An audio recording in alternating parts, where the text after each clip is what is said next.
Olá, sejam bem-vindos a essa videoaula. Na aula de hoje vamos trabalhar a análise discriminante quadrática, que ela é uma forma um pouco diferente de trabalhar os cálculos, né? E aí, ao invés da gente usar o LDA, nós vamos utilizar a função QDA.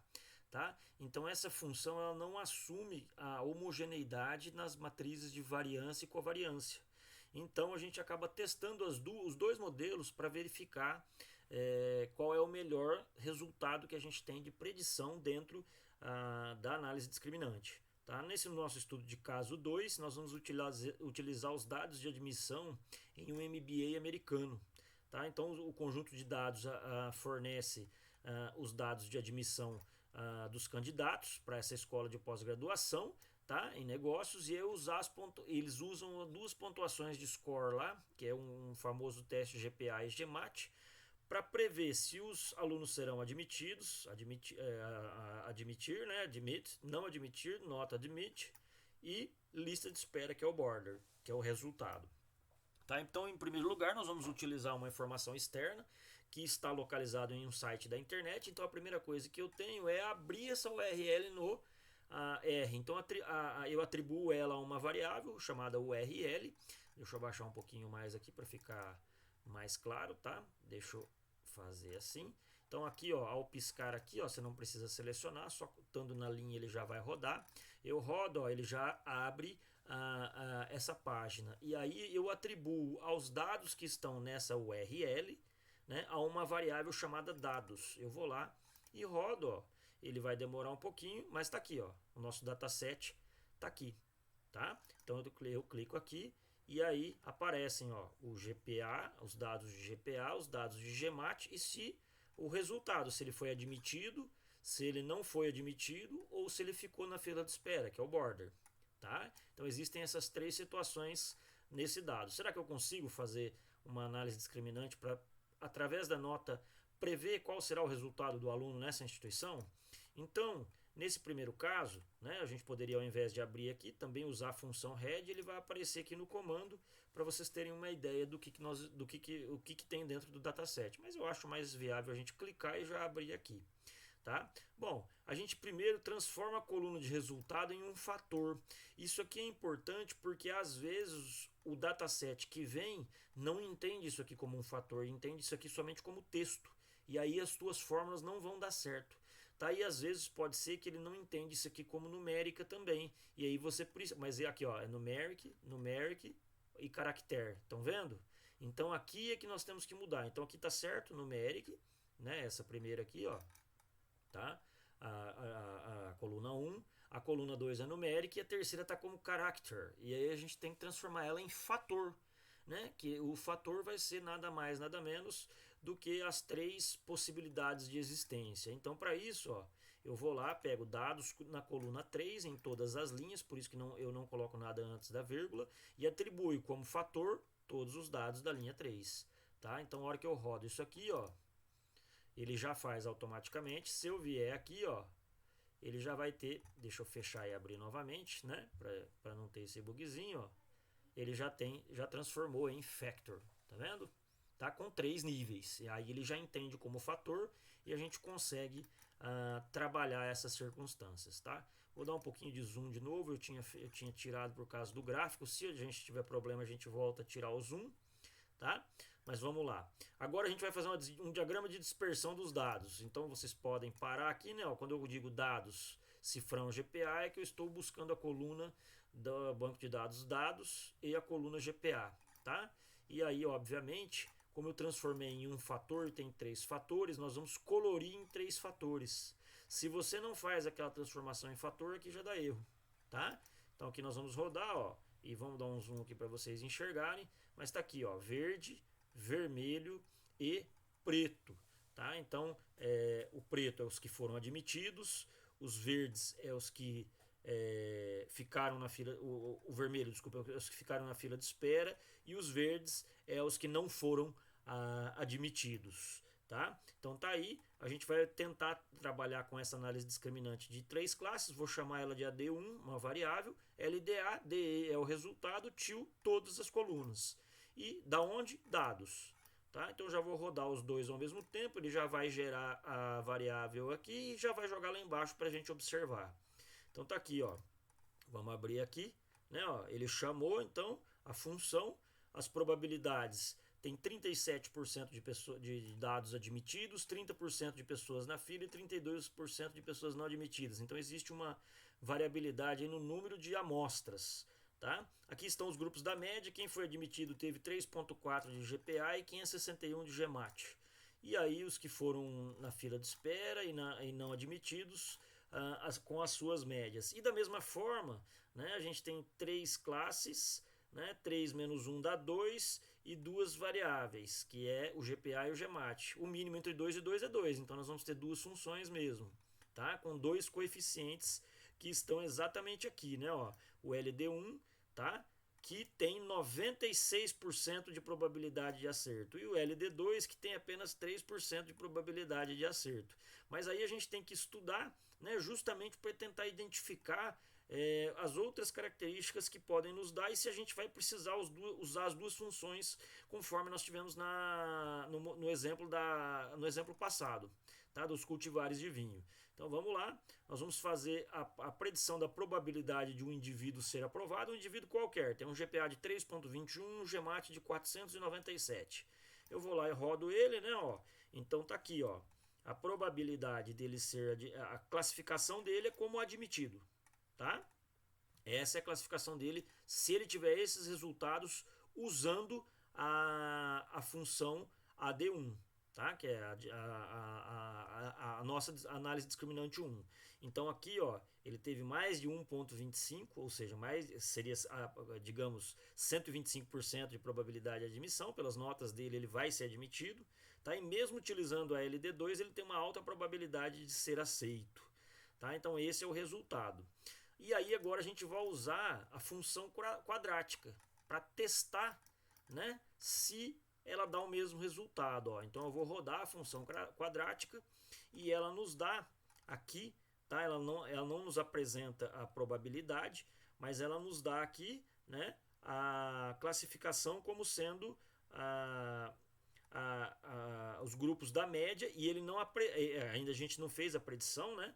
Deixa eu só dar um Ctrl Z aqui que eu acabei apagando ali, tá? Mas ele nos dá aqui qual é os grupos, as probabilidades dos grupos e os grupos das médias. E nessa quadrática ele não nos apresenta no resultado os coeficientes, mas também não faz muita diferença, tendo em vista que você vai fazer a predição, né? Predict, com a função predict, usando a função AD2 que você fez a análise discriminante aqui, com o data frame novo, a gente chama de data frame justamente para transformar isso num banco de dados dos mesmos resultados. Ó, vamos lá rodar de novo, ó. Tá? Então, pela quadrática, ele seria também classificado como admitido, tá? E aí 92% de probabilidade de ser admitido, tá? Então aqui nós temos uma classificação um pouco melhor do que a probabilidade aqui, né, ó, tá? Aqui, ó, 51%. Então, pela quadrática, a gente teria uma probabilidade um pouco maior. Mas aí a gente diz, qual é o modelo melhor? Né? O 1 ou 2? Qual modelo a gente apresenta como melhor? Na verdade, não tem modelo melhor, tá, pessoal? Então, o que a gente vai fazer? Ó? Prestem bem atenção nisso aqui. Eu vou até aumentar aqui para a gente ler certinho. Ó. A gente vai, para responder essa questão, a gente vai fazer um teste, né? Selecionando aleatoriamente 60 alunos dos 85 que a gente tem lá. E aí a gente vai estimar os parâmetros de se ele vai ser admitido ou não, treinando esse algoritmo com esses 60 alunos e depois classificando eles, os 25 restantes, tá? Para validar. E vamos repetir isso 100 vezes, vamos fazer 100 vezes. Mas olha que beleza isso, né? O R faz isso de forma automática para a gente depois que a gente programa. Então vejam, ó, a nossa amostra tem 85, eu estou aqui setando uma variável chamada n igual a 85. A nossa amostra de teste, né, ou de treinamento é 60, tá? Então aqui nós vamos validar os resultados, vai ser o 85 menos o 60, que dá 25 vezes. E as repetições eu vou chamar de 100, que nós vamos repetir 100 vezes esse teste para ver se ele continua com os mesmos resultados. Vou fazer essas atribuições, eles já aparecem aqui como valores, tá? E aí, ó, essa é a função de LDA. Então prestem atenção aqui que eu vou tentar explicar mais ou menos o que essa função está fazendo, tá? Então, ó, eu estou setando um seed que é a semente aleatória. Para que isso? Quando eu seto esse seed, eu faço isso exatamente para que nós tenhamos o mesmo resultado, vocês aí e eu aqui. Se a gente não coloca um valor na semente aleatória, cada um tem um resultado diferente. Porque o próprio R gera uma semente aleatória ou escolhe uma semente aleatória para gerar esse resultado. Tá? Então eu vou atribuir uma variável Erlin, né, que é da linear, tá? O erro da linear, numa dimensão de 100. Nós vai repetir 100 vezes. Tá? Então para K em 1 até 100, ou seja, ele vai repetir 100 vezes esse loop aqui, ó, ele vai atribuir train a uma variável, uma amostra de 1A até N, que é de 1A até 85, mas escolhendo 60. Tá vendo? Que é o NT. Então ele vai escolher uma amostra aleatória, por isso sample, 100 vezes fazendo essa amostragem diferente. Então ele vai escolher valores aleatórios nessas 100 vezes dentro dos 85, escolhendo 60. Para testar o nosso modelo. Aí o que ele faz? Ele joga aqui na análise discriminante 1, que vai ser a linear, né? Ele joga os dados de treino, tá? E depois ele faz a predição ou a previsão com os dados de menos train. Ora, se ele escolheu os números 1, 2, vamos supor que nós temos uma matriz 1, 2 e 3, um vetor 1, 2 e 3. Se ele escolheu 1 e 3, o menos essa matriz, então é o 2. Então, na verdade, ele vai prever com os 25 que não foram escolhidos, classificando eles. E aí ele vai gerar uma tabela dos dados preditos e essas classes. E aí vai calcular o erro, né? Que é basicamente o Neval é a quantidade de itens, que é 25, menos a soma da diagonal sobre o Neval, que é o cálculo do erro. Tá? O que a gente está fazendo aqui é 25 menos a soma das diagonais dos erros sobre o total vai dar a quantidade de erro. Tá? E aí, fechou, ele pega a média do erro e apresenta a média do erro para nós.